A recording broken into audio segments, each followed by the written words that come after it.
Welcome to Writing Off the Deep End. I'm Mary Thaler. And I'm Jeffrey Edwards. This week we're talking to a writer, LP Kindred, who is a writer of science fiction based in Los Angeles. And he's joining us from there. So welcome, LP. Thank you. Hey, Mary. Hey, Jeffrey. Thanks for having me. We often start by asking a basic question. How did you get into writing? What motivated you to go down this path? This is a very long story. I, for most of my life, was a singer. And so about 5-6 years ago, I had a vocal injury, which caused a lot of ontological dread. Like, who am I if I'm not a singer? What am I without this thing? And when that happened, some of my friends pointed out that over the years, I'd done some writing things like co-creative theater. A friend was like, we put you in scenes because we knew the scene would get done. We knew you knew how to write. And that just kind of stuck with me. Like, I obviously was writing songs at the time. One day I was like, I'm gonna write a book.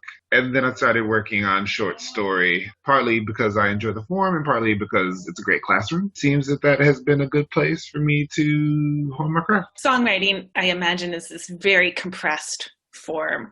And then sounds like you did a little bit of theater. Were the skills that you learned in that, have you been able to, do you find yourself using them now that you're writing narrative prose? It's so interesting because I know that songwriting's supposed to be compressive. I don't write like singer-songwriter stuff. I wrote R&B stuff, and R&B stuff isn't necessarily about stories, it's about feelings. And so I got really good at writing about feelings, which is, I think, still my strength in writing prose. There is a lyricality to the way that I write that might have taken someone who started writing prose at the same time that I did longer to lock onto. Yeah, well, you have a very distinctive voice, don't you? Something about your background and plus these different things that you've done that has an influence on the way you write. Definitely. I mean, grew up below the poverty line and found my way into college, which was cool, then dropped out of college and then spent 20 years waiting tables. And so I think that's probably the most interesting thing about the way that I see the world, because you see people in celebrations and you see them at their worst and you see them disappointed and you see them contemplative. So it's like, oh, an interesting kind of like character study. You can try to kind of people watch while you're working, if they don't make you too angry. So you just had a story come out in FIA. FIA, thank you, which is the magazine of speculative fiction for writers of color. And it was about an Uber driver. And I wondered as I read it, is that a job you've done? Speaking of people watching jobs.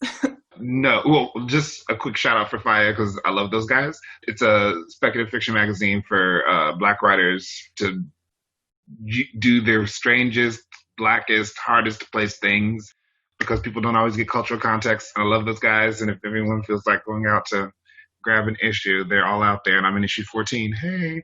Okay. No, I've never been a Lyft driver or an Uber driver because I'm in the service industry. I think I'm slightly more sensitive to service professionals. So like whenever I get into a Lyft, I say hi because sometimes people don't. And I'm never opposed to like stopping whatever I'm doing, unless I'm on a phone call, like, we can sit and have a conversation. And I was in a car with someone. He was telling me that this person got into his car and he just generated this level of uneasiness in the driver. And the driver was driving, but also like checking the rear view and didn't know what this person was going to do. But it just created so much discomfort in him. And when he dropped him off, he was just going to the movies. But we had that conversation. I was like, I can do something with it. Yeah. What if that feeling of unease was something much more sinister? Exactly. Which it turns out to be in the story. It's sort of urban fantasy, though, too, right? It's speculative, but within a particular register. Absolutely. Is that your setting of choice? Do you prefer, as opposed to a secondary world fantasy? It just depends on the story. I have secondary world pieces. I have contemporary pieces. It depends on, like, I'm a concept first writer. It'll start with something like with an Uber driver is where one thing started. I have another piece that's on submission right now that's about time travel and soul food. And that just came from a prompt that one of my instructors gave asking us to talk about a memorable meal. And you were talking about a novel earlier. Can you tell us a little bit about that? Is it still unfinished? Yeah. So I'm working on two projects right now. One is called a 12 for 12, which is essentially me writing a short story every month. I'm behind, but we're still working on it.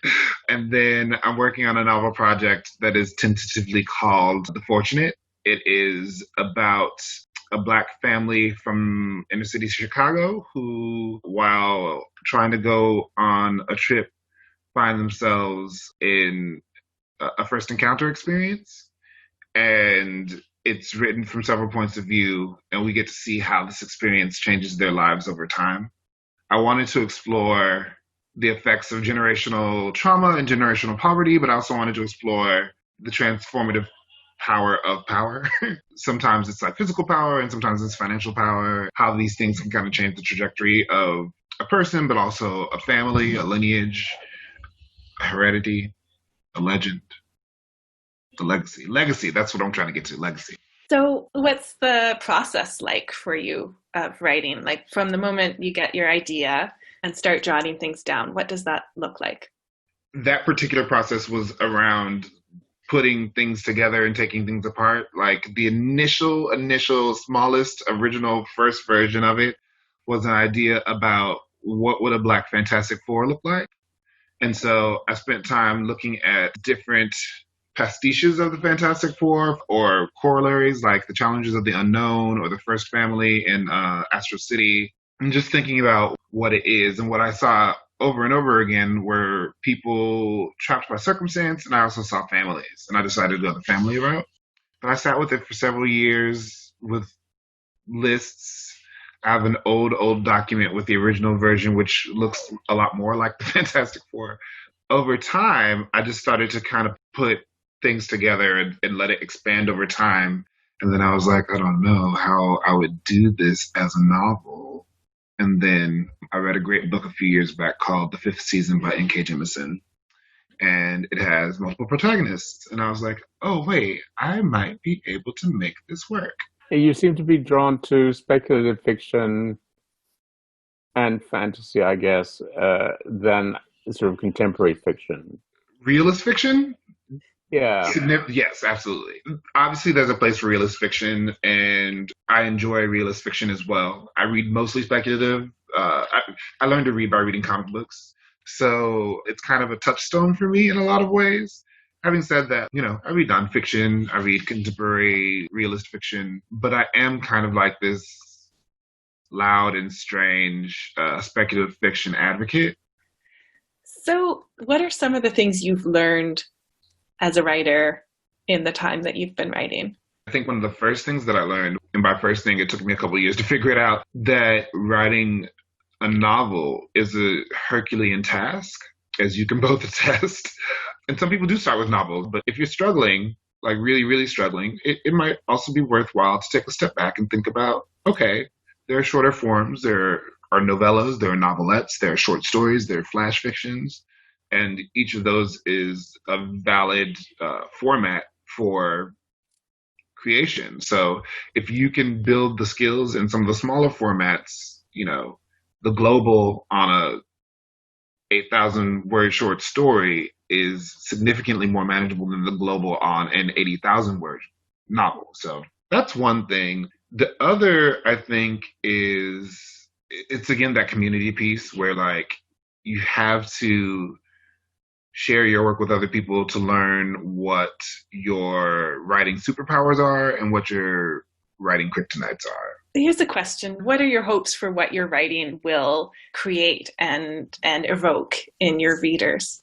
I write Black characters, frequently Black and queer, because I am Black and queer, very heavily because I didn't see things that reflected me. There were books that I wanted to see that weren't written. I don't think that I'm going to be the last person who feels that way about representation. I also just want to hit people in the feels. I want people to get to a point in the book and cry. And not because I'm manipulative, but if you're along for the journey, you're along for the journey. And I think that I think that's powerful, and it's affected me in the past. I want to be that affecting of other people. Parallel to that, I'm very inspired by you guys, and so I've decided that I want to start a channel that is about encouraging people to write something. I do believe everyone has a story, and I believe that, there's definitely inherent talent in writing, but there's a chunk to learn. And if you can learn it, if you can do the work, you can find something on the other side. So I want to encourage people to write, particularly queer and people of color. But obviously my channel's for everybody. And I'm going to give some ideas about the blocks that stop us from writing, the blocks that stop me from writing, things that I do, and also some live write-ins once a week. Just, if you're not able to lock into any of the other content, we can come and mute our computers and do some sprints and see how many words we can get on a Friday night. And, if nothing else, we can propel each other that way. It sounds like community is sort of at the center of what you want to build. Absolutely. I think people miss that part as writers. How do you keep motivated to do a thing and you don't have a track record? It's the people in your life who encourage you and ask you how your work's going or how you're feeling about it, who can take the cues when you do ugh to know that it means I'm tired of this piece. People who get to know and understand you and or your process. But also, there's a lot of potential energy for me when other people are succeeding. I don't have a jealousy reaction. I have an envy reaction, but not a jealousy reaction. So if you were to tell me that, oh, my short story got into this magazine or I just got a book deal, my thought process is like, how the hell did they get it? My thought process is, oh my God, it's so exciting, because a win for one of us is a win for all of us. So as you can see, we're switching up the venue in terms of the visuals for our conclusion to LP's interview. So the pandemic is considered mostly under control in Quebec City, where we are at the time that we're filming, and we were able to meet in person. So if you're still in a place where the pandemic is raging out of control, you have our sympathies. You're